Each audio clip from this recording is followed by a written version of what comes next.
Alhamdulillahilladzi amarona bita'diyah wa balikna ila sahril muharram. Asyhadu an la ilaha illallah birrahmatin wasi'ah wa asyhadu anna muhammadan abduhu wa rasuluhu alladzi turja minhu syafa'ah.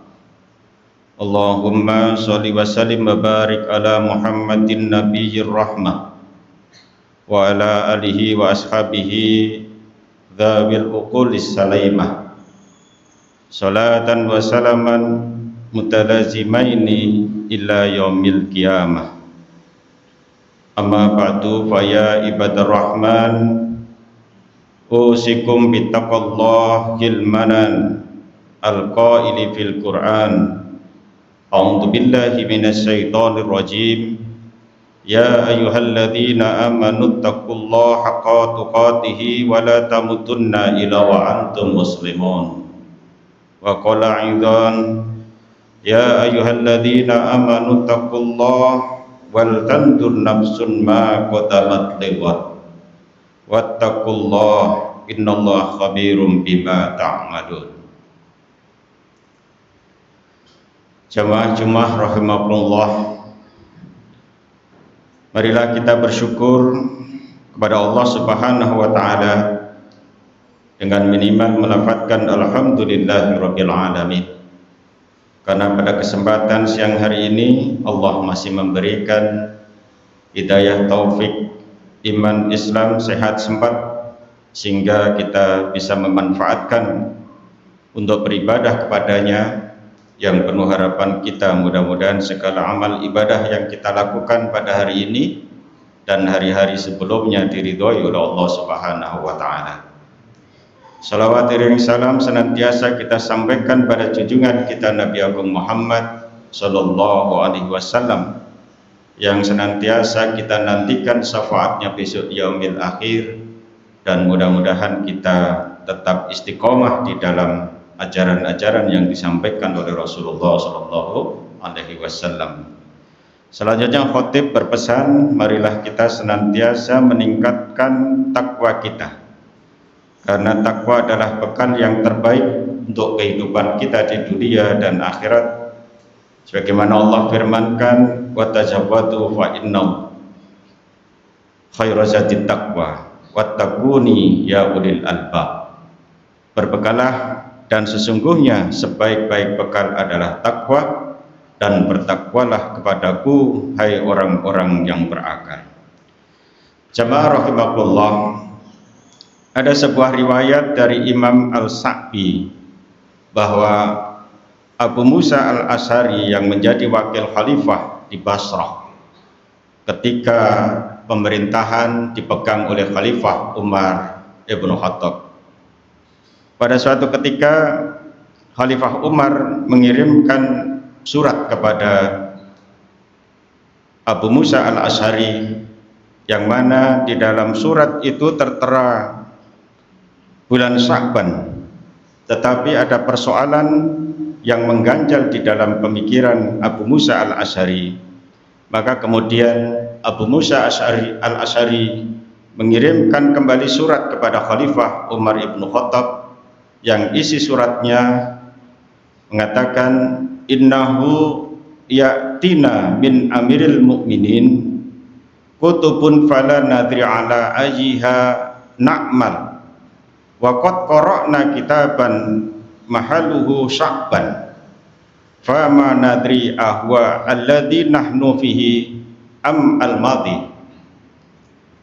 Artinya, sesungguhnya saya hendak bertanya kepada Amirul Mukminin, telah datang kepada kami beberapa surat dari Amirul Mukminin, sementara kami tidak tahu kapan kami harus menindaklanjutinya, karena telah mempelajari satu surat yang ditulis pada bulan Sya'ban. Kami tidak tahu surat itu Sya'ban tahun ini atau tahun kemarin. Atas surat itu kemudian Khalifah Umar ibnu Khattab memanggil seluruh para sahabat dan kemudian mengadakan rapat untuk membicarakan persoalan penanggalan, yaitu tahun yang kemudian kita kenal dengan tahun Hijriah. Yang di dalam rapat itu banyak usul yang disampaikan oleh para sahabat. Ada yang mengatakan kita mengikuti kalender Persia, ada yang menyarankan mengikuti kalender Romawi. Maka kemudian ada usul dari anak muda yang cerdas, yaitu Ali bin Abi Thalib. Beliau mengusulkan bagaimana tahun Islam diawali dari perjalanan hijrahnya Rasulullah SAW yang terjadi pada bulan Rabiul Awal. Barangkali terbersit di dalam pemikiran kita, jika hijriah itu dijadikan dasar untuk menetapkan tahun hijriah di dalam Islam, mungkin kita berpikir bahwa hijrahnya Rasulullah SAW adalah bulan Muharram. Ternyata di dalam kitab-kitab tasrih disebutkan bahwa hijrahnya Rasulullah terjadi pada bulan Rabiul Awal.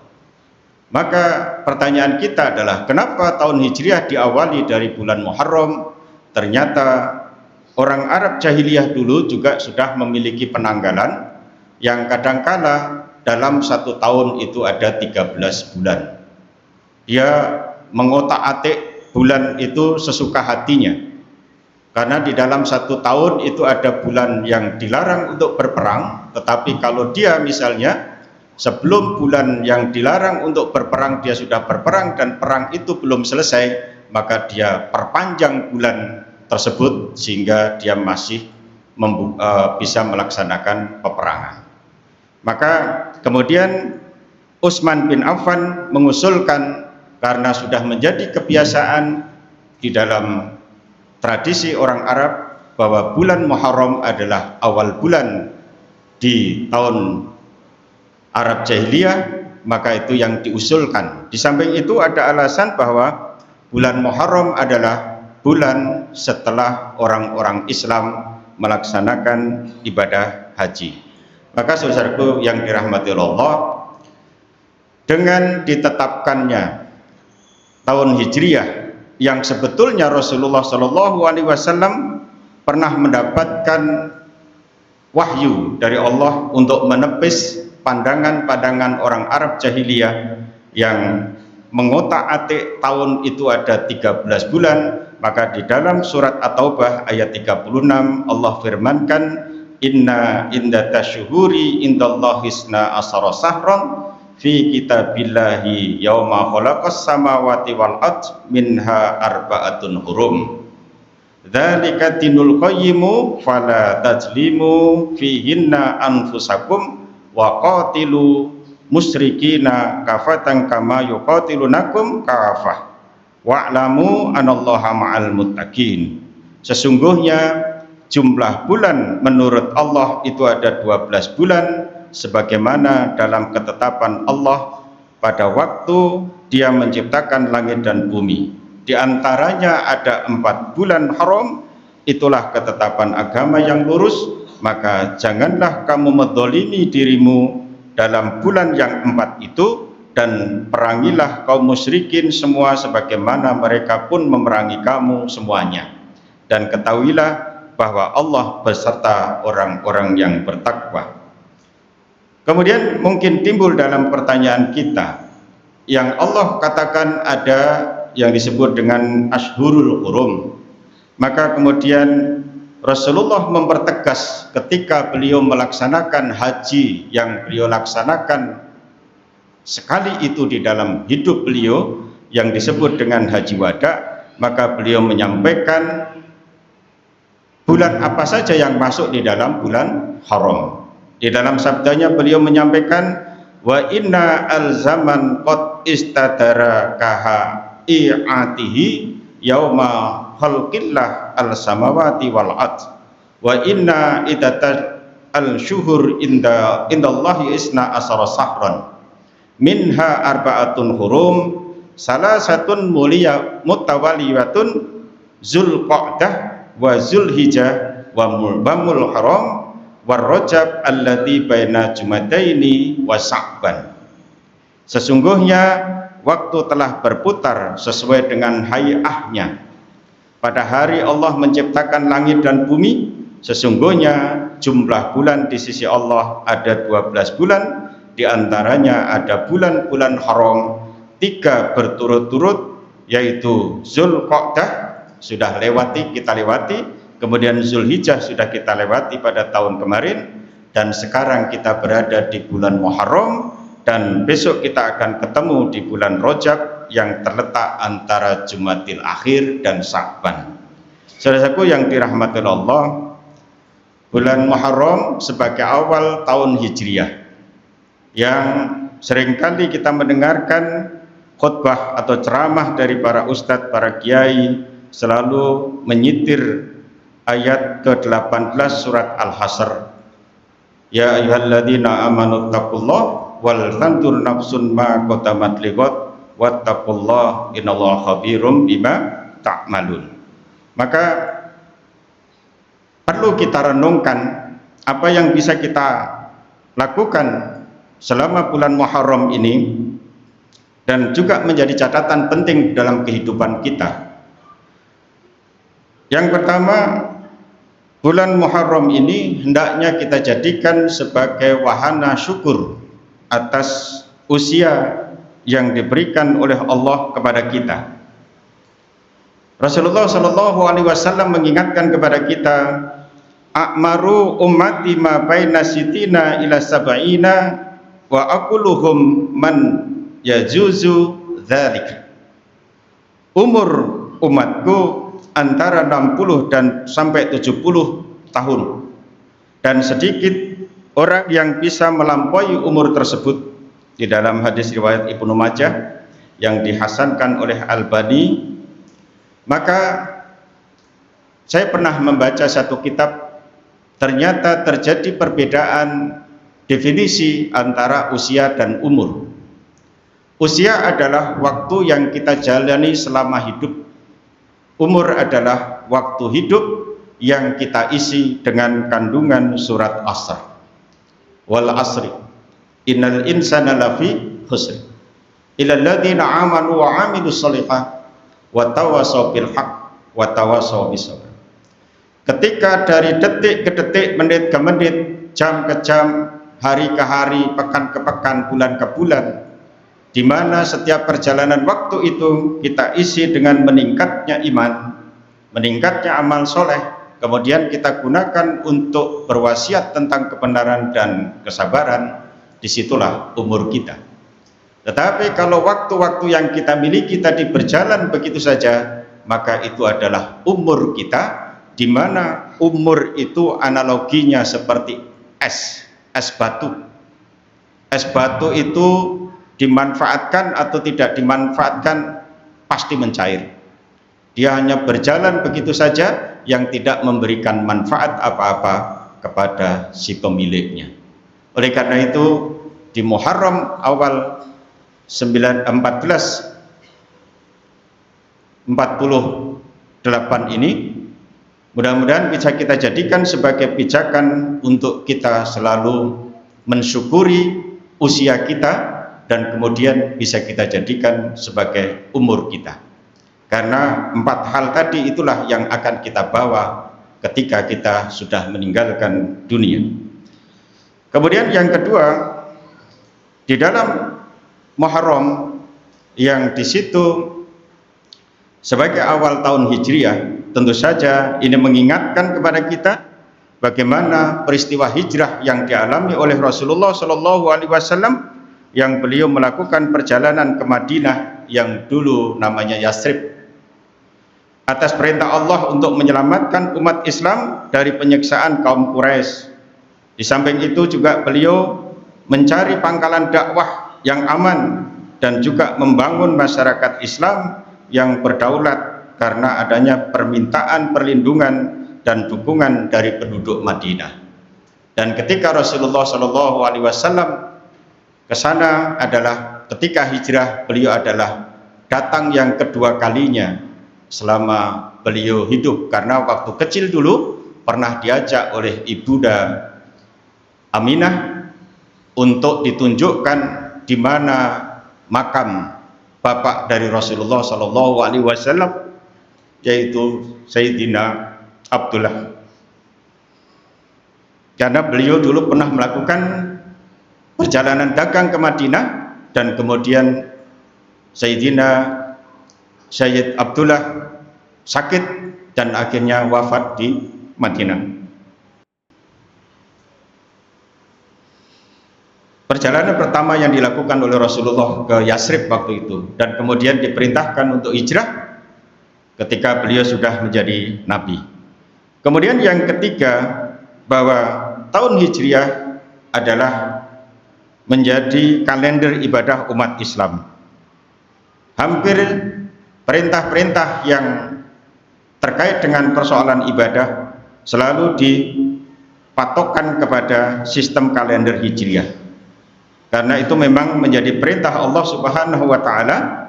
Misalnya kita melaksanakan ibadah Ramadan itu di bulan Ramadan tahun Hijriah. Kemudian ibadah haji hanya terjadi pada bulan Zulhijjah, tepatnya pada tanggal 9. Kemudian atas ibadah Ramadan tadi itu juga berkaitan dengan keadilan waktu ibadah. Karena ternyata tahun Hijriah itu memiliki selisih lebih cepat, 11 sampai 12 hari dibanding dengan tahun Masehi. Hal ini menandakan bahwa Allah memberikan keadilan tentang waktu kapan terjadinya bulan Ramadan, yang kadangkala kita merasakan ketika bulan Ramadan adalah waktu yang sangat terik, tapi suatu ketika Ramadan itu akan terjadi pada musim dingin karena bertepatan dengan musim alamiah yang terjadi di tanah Arab, demikian juga mungkin di negeri kita. Dan disitulah bagian dari keadilan yang diciptakan oleh Allah, sehingga masing-masing lokasi itu memiliki waktu yang dia merasakan kapan Ramadan itu panas, kapan Ramadan itu dingin, atau kapan Ramadan itu sejuk, dan seterusnya. Kemudian yang ketiga, bahwa kalender Hijriah ini menjadi tanda perubahan bulan yang jelas, karena perhitungannya sebetulnya sudah bisa kita lihat langsung dengan mata telanjang dengan ru'yat, atau bisa juga kita menghitung dengan tata cara yang dibenarkan, yaitu dengan hisab, yang semuanya adalah benar dengan berdasarkan pendekatan-pendekatan yang memang dilakukan oleh para ahli itu. Selanjutnya yang keempat adalah beberapa keutamaan yang bisa kita ambil selama di bulan Muharram, bahwa bulan Muharram yang ditetapkan oleh Allah sebagai bulan yang suci.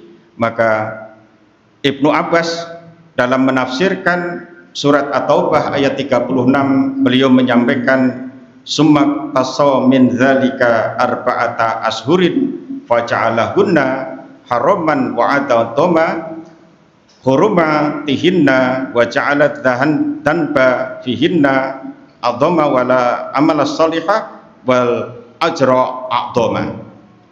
Allah Subhanahu wa taala mengistimewakan 4 bulan dari 12 bulan. Ia menjadikannya haram dan mengagungkan kemuliaannya.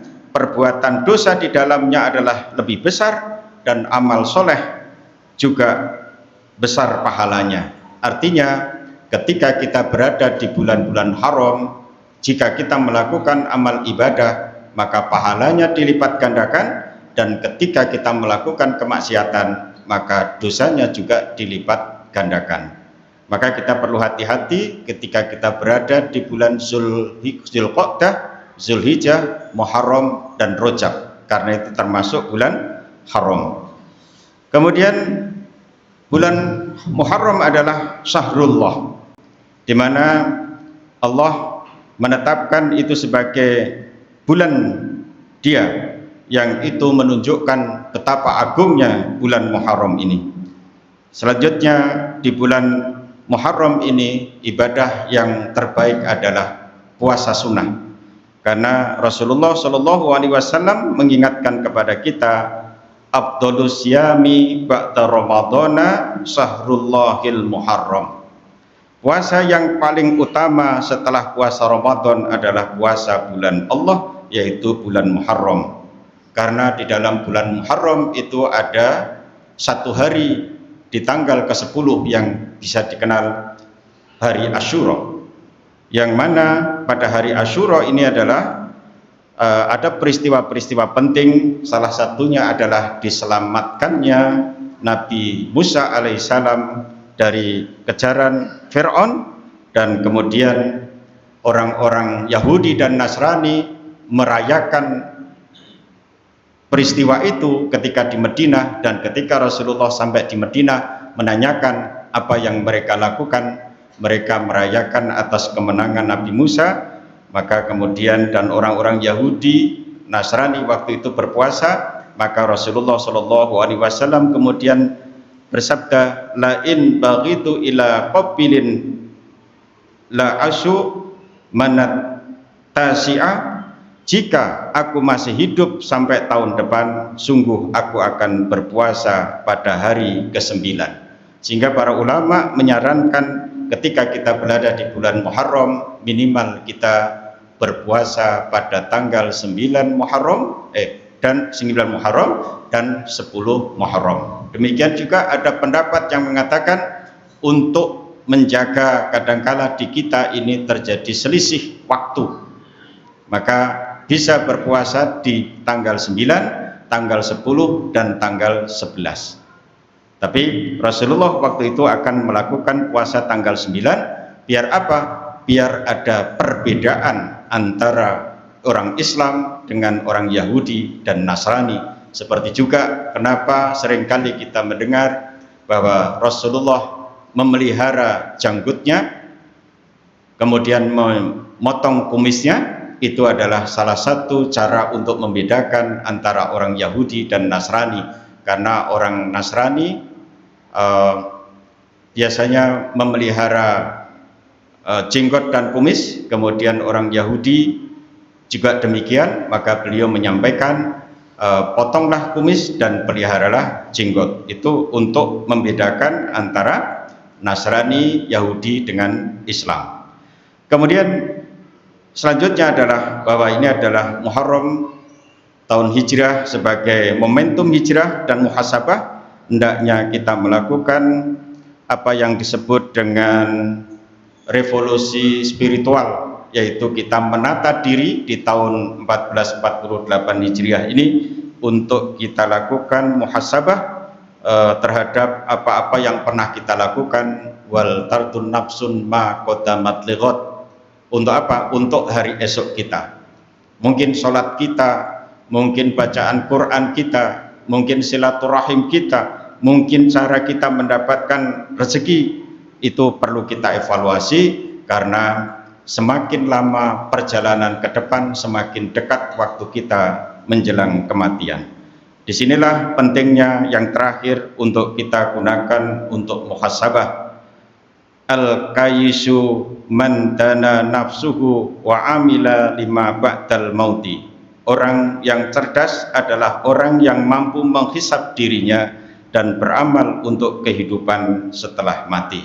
Maka di awal tahun Hijriah ini kita gunakan sebaik mungkin untuk melakukan muhasabah terhadap apa-apa saja yang pernah kita lakukan untuk kita perbaiki di tahun-tahun ke depan. Barakallahu li wa lakum fil Qur'anil azim wa nafa'ani wa iyyakum bima fihi minal ayati wa dzikril hakim. Aqulu qawli hadza wa astaghfirullahal azim wa lakum wa lisairil mu'minina wal muslimat fastaghfiruhu innahu huwal ghafurur rahim.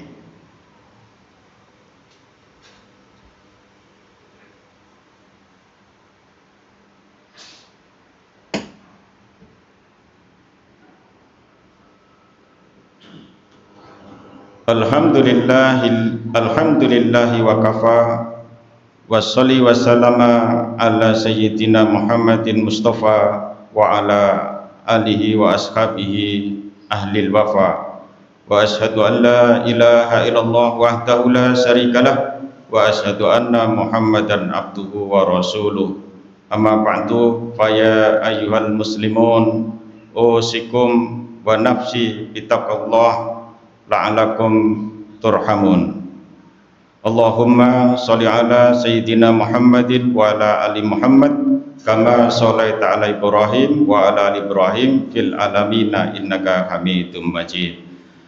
Jemaah Jumat rahimallah, di khutbah yang kedua ini marilah sekali lagi kita simpulkan bahwa perjalanan waktu terus bergulir dan menandakan semakin dekatnya kita pada ajal akhir hidup kita.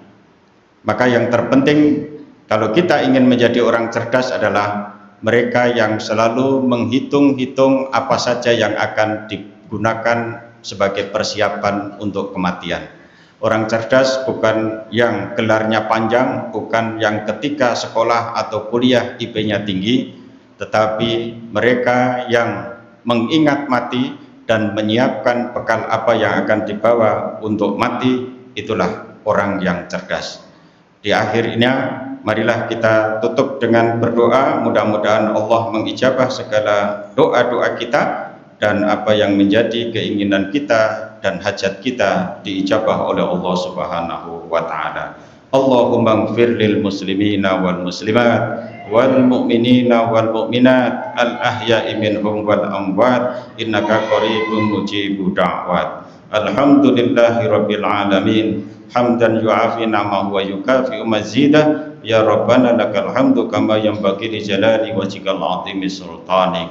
Allahumma inni as'aluka bi asma'ikal husna wa sifatikal ulya bi anni asyhadu annaka antallah la ilaha illa antal ahadus samad lam yalid wa lam yulad wa lam yakul lahu kufuwan ahad. Rabbana dhalamna anfusana wa illam taghfir lana wa tarhamna lanakunanna minal khasirin. Rabbighfirli wa li walidayya warhamhuma kama rabbayani shaghira. Rabbi habli minas sholihin. Allahumma iftah lana abwabal khair wa abwabal barakah wa abwaban nikmah wa abwabar rizki wa abwabal quwwah wa abwabas sihah wa abwabas salamah wa abwabal afiyah wa abwabal jannah. Allahumma afina min kulli bala'id dunya wa adzabil akhirah wasrif anna bil haqqil qur'anil azim wan nabiyil karim sarat dunya wa adzabal akhirah. Ghafarallahu lana wa lahum bi rahmatika ya arhamar rahimin.